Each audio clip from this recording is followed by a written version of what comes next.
అమ్మ live in relationships ఎక్కువైపోయాయి. So, ఒకప్పుడు ఒక 10 ఇయర్స్ బ్యాక్, 20 ఇయర్స్ బ్యాక్ ఇవన్నీ లేవేమో అసలు. సో, వెస్టర్న్ కంట్రీస్ నుంచి మనం అడాప్ట్ చేసుకుంటున్నాం. ఈ లివ్ ఇన్ రిలేషన్‌షిప్స్ ఏంటి? అలాగే చాలామంది స్టూడెంట్స్ వేరే పల్లెటూరు నుంచి వచ్చి సిటీస్‌కొచ్చి వాళ్ళు చెడిపోవడం, పేరెంట్స్‌ని చూడకపోవడం, ఇటువంటి అంశాలు ఎన్నో జరుగుతున్నాయి మన సమాజంలో. దీని గురించి మీరేం మాట్లాడతారు? దీని గురించి అసలు మాట్లాడకపోవడమే మంచిదని నేను అనుకుంటా. ఎందుకంటే ఇది మన సంప్రదాయం కాదండి. లివింగ్ రిలేషన్ అనేదే మనది కాదు. ఇది మనం ఎక్కడి నుంచో అడాప్ట్ చేసుకున్నాం. అవును. అంటే చాలామంది విదేశీయులు భారతదేశం అనంగానే మన మన భారతదేశం సంస్కృతికి, సాంప్రదాయాలకు, టింపులకు, ఒక వస్త్రధారణకు చాలా ప్రసిద్ధి అని చెప్పి ఇండియన్స్ అనంగానే మనల్ని చూసి చేతులెత్తి నమస్కారం చేస్తారు.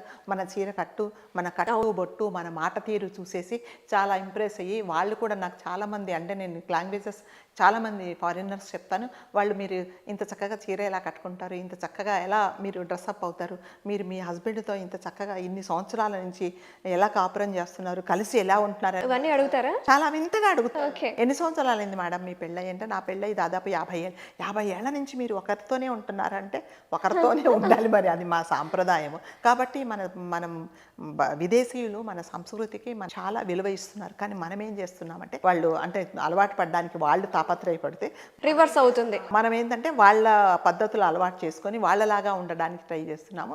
కాకపోతే ఏది మంచి ఏది చెడు అనేది ఎవరికి వాళ్ళు, అది సెల్ఫ్ డిసిప్లిన్ అండి. మీరు అన్న టాపిక్ ఏంటంటే రిలేషన్షిప్ కదా, లివింగ్ రిలేషన్ అంటే ఏంటి, ఒక అబ్బాయి అమ్మాయి ఒక సర్టన్ ఒక 15, 17, 18 ఇయర్స్ వచ్చిన తర్వాత ఇద్దరు, ఒక అబ్బాయి ఒక అమ్మాయి ఒక అండర్స్టాండింగ్తోనో ఏదో మరి వాళ్ళిద్దరి మధ్యలో ఏముంటుందో తెలీదు, ఒక రూఫ్ కింద ఇద్దరు ఉండడం కదా, దాన్ని లివింగ్ రిలేషన్. సో ఆ లివింగ్ రిలేషన్లో మరి ఇప్పుడు అంటే ఈ పని చేస్తున్నప్పుడు నాకు అర్థం కాదు, నాకు తెలియదు ఒకటే, నాకు ఎప్పుడు డౌట్. అవునా? మరి మీరు ఇలా చేస్తున్నప్పుడు మీరు ఎవరి పర్మిషన్ తీసుకుంటున్నారు, ఎవరికి చెప్తున్నారు?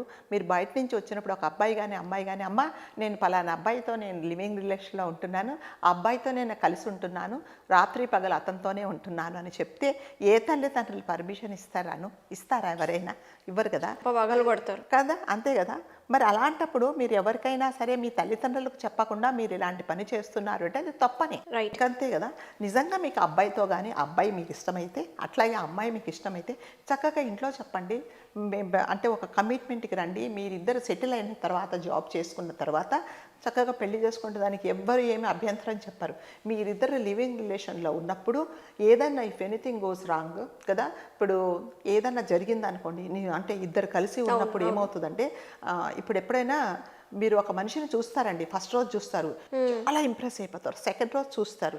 సో ఆ దగ్గర అయినప్పుడు ఏమవుతుందంటే అతనిలో కానీ ఆ అమ్మాయిలో ఉండే ప్లస్ పాయింట్స్ ఏంటి, మైనస్ పాయింట్స్ ఏంటి, నేను ఆ అబ్బాయితో కలకాలం ఉంటే ఇవి భరిస్తానా, ఇవి భరించలేనా, అవన్నీ కూడా ఉంటాయి. అవి నెమ్మదిగా ఎవరితోనన్నా మనము కొన్ని రోజులు ట్రావెల్ చేస్తే వాళ్ళ రియల్ కలర్స్ ఏమో మనకు తెలిసిపోతుంది. మాస్క్ వేసుకున్నారా లేకపోతే రియలా తెలిసిపోతుంది. 2 గంటలు ఒక రోజు నేను కలిసి ఉంటే ఇదంతా యాక్టింగ్గా ఉంటుంది. ఎప్పుడైతే ఫరెవర్ నేను కలిసి ఉంటానో నేను నా ఒరిజినాలిటీ, నేను ఎన్ని రోజులు ఐ కాంట్ యాక్ట్ కదా ఫరెవర్. సో అందుకని అప్పుడేమో ఒరిజినల్గా అప్పుడు మీకు నచ్చకపోతే ఏం చేస్తారంటే నువ్వు వేరే నేను వేరే అని చెప్తున్నారు. మరి నిజంగానే ఇద్దరికీ అలా సరే నీవు వేరే నేను వేరే, నీకు నాకు పడదు, నువ్వు వెళ్ళిపో నేను వెళ్ళిపో అంటే మంచిదే. కానీ నిజంగా అంటే ఆత్మసాక్షిగా ఎవరికి వాళ్ళ గుండెల మీద చెయ్యేసుకొని చెప్పాల్సింది ఏంటంటే, మీ ఇద్దరు ఒక చోట ఉన్నప్పుడు ఎటువంటి ఫిజికల్ రిలేషన్ లేకుండా మీరు ఉన్నారా అనేది మీకు మీరే ప్రశ్నించుకోవాల్సింది. అది ఎవ్వరు చెప్పరు. Is that happening in living relationship? అంతే కదా. దానికి ఇప్పుడు మరి ఏం చేస్తారో నిజంగానే మీరు ఒక అగ్రిమెంట్కి వస్తున్నారా, సరే మనం పెళ్ళయ్యేదాకా మన ఇద్దరం అండర్స్టాండ్ చేసుకొని పెళ్ళయ్యేదాకా నువ్వు కానీ నేను కానీ నువ్వు ఇప్పుడు అంటే మన ఇద్దరం ఇప్పుడు ఎలా ఉన్నామో పెళ్లి చేసుకోబోయే ముందు కూడా ఇంతనే పవిత్రంగా మనం ఉందామని ఎవరైనా అనుకుంటున్నారా? అది ఉండరు, అది వీలు కాదు. ఎందుకంటే ఇది ప్రకృతి ధర్మం ఏంటంటే ఒక ఆడ మగ ఒక చోట ఉన్నప్పుడు అది ఏం జరగాలో అది జరుగుతుంది కదా. అది ఎంత మీరు డిసిప్లిన్లో ఉన్నా కూడా ఉండదు. మరి అలాంటి రిలేషన్షిప్లో ఉండి మీరు విడిపోయిన తర్వాత మరి నిజంగా మీరు వేరే వాళ్ళను మరి మీ ఇద్దరు ఎవరికి వాళ్ళు వేరే వాళ్ళని పెళ్లి చేసుకుంటే మరి మీరు నిజంగా ఆ వచ్చే పార్ట్నర్తో నిజంగా మీరు హ్యాపీగా మీ మనస్ఫూర్తిగా అతనితో మీరు ఉంటారా? అది ఉంటుంది కదా, మీకు ఒక పించింగ్ ఉంటుంది. అయ్యో నేను ఇలా చేశానే, ఇలా ఉండింది అంటే ఇతనితో మీరు కలిసి ఉన్న అమ్మాయితో మీరు ఎప్పుడు హ్యాపీగా ఉన్నా కూడా మీకు ఇంకొకటి Recollect అవుతూ ఉంటాయి. గుర్తుంటుంది. సో అలాంటివంటే మనస్సాక్షిని చంపుకొని మీరు ఇవన్నీ పనులు చేయాలి. సో ఇవి చేసిన తర్వాత కూడా ఏమవుతుందంటే కొన్నిసార్లు ఈ ఇద్దరు రిలేషన్షిప్లో నేను చాలా చోట విన్నానండి. అంటే ఈ అబ్బాయి చాలా ప్రేమ పెంచుకుంటాడు.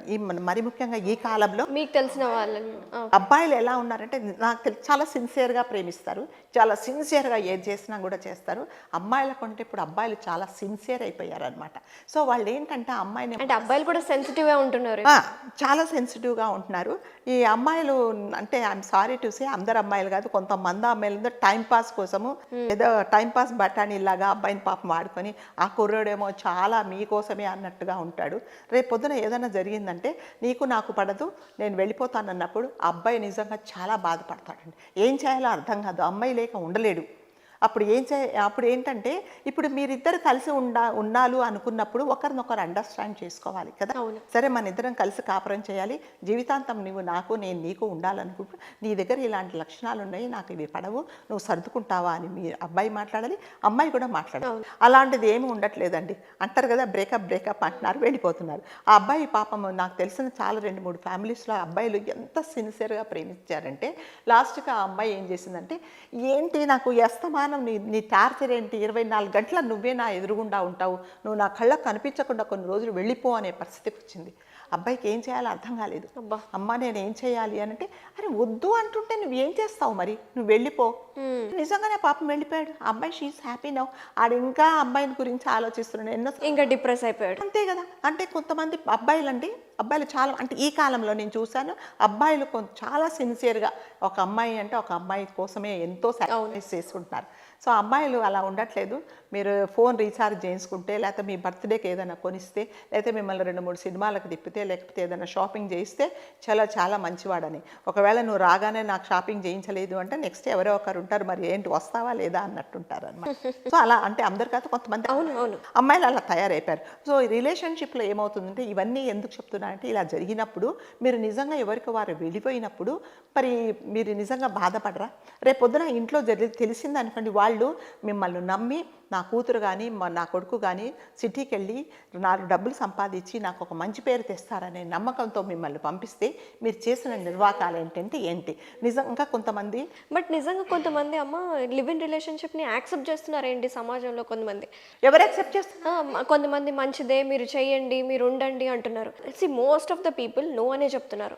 బట్ ఎందుకు ఇంకా ఎవరు ఎంకరేజ్ చేయరాను అంటే ఒక కండిషన్ మీద ఏం ఎంకరేజ్ చేస్తారంటే నిజంగా మీ ఇద్దరు ఎన్ని పొరపాట్లు జరిగినా, ఎన్ని మనస్పర్ధలు వచ్చినా మీ ఇద్దరు at the end of day మేమిద్దరం కలిసి ఉంటాము అనే డెసిషన్ మీరు తీసుకోగలిగితే మీరు కలిసి ఉండండి అని చెప్తున్నారు. అలా ఎవ్వరూ ఉండటం లేదు. నేనేదో అనుకున్నాను, నువ్వు చాలా ఇది అసలు నీవేంటి బయటకు వచ్చినప్పుడు నన్ను పార్కులో కలిసినప్పుడు రెస్టారెంట్లో కలిసినప్పుడు నేను చక్కగా డ్రెస్ వేసుకొని వచ్చావు, ఇదేంటి ఇంట్లో ఉంటున్నావు అంటే ఇంట్లో ఎవడుంటాడు, మేకప్ వేసుకొని ఉంటాడు, ఎవడుంటాడు కదా. మనం ఇంట్లో ఇలాగే ఉంటాం బయటకు వచ్చినప్పుడు. కానీ ఆవిడకి ఏంటంటే అది ఎక్స్పెక్ట్ చేస్తుంది. అయిపోయింది, నాకు నచ్చదు, నాకు ఇలా ఉంటే నచ్చదు. అబ్బాయిలు అంటే చాలా ఎప్పుడూ టిప్ టాప్గా ఉండాలి అంటే మరి అది నచ్చదు, ఈమెకు అలా ఉండడం ఇష్టం. సో ఇలాంటి చిన్న వాటికి కూడా పోట్లాడేసుకొని వెళ్ళిపోతున్నారు. రేపు ఇంకా కొన్ని విషయాలలోనూ పాపము తల్లిదండ్రులకు పిల్లలు ఎక్కడున్నారో తెలీదు, ఏ హాస్టల్లో ఉన్నారు, ఏ ఉద్యోగం చేస్తున్నారో తెలీదు, ఎవరితో ఉంటున్నారో తెలీదు. రేపొద్దున ఏదన్నా జరిగి ఆ అమ్మాయి ఎక్కడికే వెళ్ళిపోయిందో తెలీదు, వాడు ఏం చేశాడో తెలీదు, చంపేశాడో తెలీదు, చనిపోయిందో తెలియదు డిప్రెషన్లో. అవును, ఇలాంటి కేసెస్ కూడా మనం న్యూస్లో ఎన్ని చూడలేదు అసలు. తల్లిదండ్రులు పాపం ఏం చేయాలో అర్థం కాక, ఏమ్మా మీ అమ్మాయి సంగతి నాకు తెలియదు నాయన, ఎక్కడుందో తెలీదు, ఏం పని చేస్తుందో తెలీదు, ఎప్పుడైనా ఫోన్ చేస్తా నువ్వు చెయ్యకు నేనే చేస్తానని చెప్తున్నారు. చాలామంది తల్లిదండ్రులు ఏం చేయాలో అర్థం కాక, చుట్టుపక్కలకి ఏం చెప్పుకోవాలో అర్థం కాక, ఆ పిల్ల ఎక్కడుందో తెలియక పాపము చాలా బాధపడుతున్నారు. కాబట్టి వీటన్నిటికీ ఏంటంటే దయచేసి మీరు ఎందుకు వచ్చారు సిటీకి, ఏ పర్పస్ మీద వచ్చారు, నేను ఎందుకు వచ్చాను ఇక్కడ, నా పర్పస్ ఏంటి, నేను ఈ పని చేస్తే నా జీవితంలో నేను నష్టపోనా, నా జీవితంలో ఏదైనా తప్పు జరిగితే నేను ఒక్కసారి గుర్తు తెచ్చుకోవాలి. ఎప్పుడైనా సరే ఒక మనిషి అంటే మీ చుట్టూ తల్లి తండ్రి అన్నలు తమ్ముళ్ళు మీ ఫ్యామిలీ చాలామంది ఉంటారండి. మీరొక్కరే కాదు, మీరు పుట్టిన వెంటనే మీకు ఒక బంధుత్వాలు ఏర్పడతాయి. మరి వాళ్ళందరికీ ఏం సమాధానం చెప్పాలి అనేది కంపల్సరీగా వీటన్నిటికి పోనీ ఇవన్నీ సెకండరీ అండి. నేనేంటి, నా సెల్ఫ్ డిసిప్లిన్ లేకపోతే నా లైఫ్ ఏం పాడవుతుంది అనేది కంపల్సరీగా ఆలోచించుకొని లివింగ్ రిలేషన్షిప్ అనేది నేనైతే ఎంకరేజ్ చేయనండి. ఒకవేళ ఎంకరేజ్ చేసేవాళ్ళు ఏంటంటే ఒక కండిషన్ పెట్టుకోండి, తప్పకుండా మేము కలిసి ఉంటాము అని చెప్పేసి మీరు అనుకుంటే మాత్రం తప్పకుండా, అంటే మీరు అన్నట్టుగా ఒకరినొకరు అర్థం చేసుకోవడానికి ఒకరినొకరు అర్థం చేసుకోవడానికి ఇద్దరు కలిసి ఒక ఇంట్లో ఉండాల్సిన అవసరం లేదండి. అవసరమా? అస్సలు అవసరం లేదు. అవసరమే లేదు. నువ్వెక్కడన్నా ఉండు, ఆమె ఎక్కడన్నా ఉంటుంది, చక్కగా ఇద్దరు కలిసి ఏదైనా ఉంటే మ్యారేజ్ తర్వాత చూసుకోండి. అంతే కదా. సో అలా ఉండకుండా ఇలా చేస్తే దీనివల్ల అనర్థాలే తప్ప ఇదేమి జరగదు. మీరు రీసెంట్గా మీకు తెలుసో తెలీదో జస్ట్ ఒక వారం కిందట ఢిల్లీలో ఇద్దరు, ఒక అమ్మాయికి 21 ఇయర్స్, అబ్బాయికి 35 ఇయర్స్, అతను సివిల్స్ చదవడానికి ఢిల్లీలో వచ్చి ఒక ట్రైనింగ్ సెంటర్లో జాయిన్ అయ్యినాడు. సో వీళ్ళిద్దరికి పరిచయం ఏర్పడి ఇద్దరు రిలేషన్షిప్లో ఉన్నారు.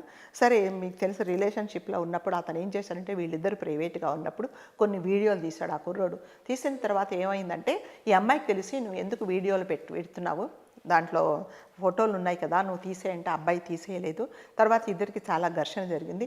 ఈ అమ్మాయికి ఆల్రెడీ ఒక బాయ్ ఫ్రెండ్ ఉన్నాడు, అతనితో బ్రేకప్ అయిపోయింది. అతనికి పోయి చెప్పింది ఇలా చేస్తున్నాడు అని అంటే, సరే సరే నువ్వేం బాధపడకు నేనున్నానని చెప్పేసి ఆ అబ్బాయికి, అంటే చెప్పాను కదండి దొంగలకు దొంగలే ఉంటారు ఫ్రెండ్స్. అబ్బాయికి ఒక గ్యాస్ సిలిండర్ సప్లై చేసే డీలర్ ఫ్రెండ్ అయితే ముగ్గురు కలిసి ఈ అబ్బాయిని అర్ధరాత్రి వచ్చి చంపేసి, చంపేసి అబ్బాయిని, ఎందుకు నిన్ను నమ్మాడు అబ్బాయి, నిన్ను నమ్మాడు కాబట్టి ఎస్ అతను చేసింది చాలా తప్పు, అతను వీడియోస్ తీశాడు అవన్నీ చాలా తప్పు.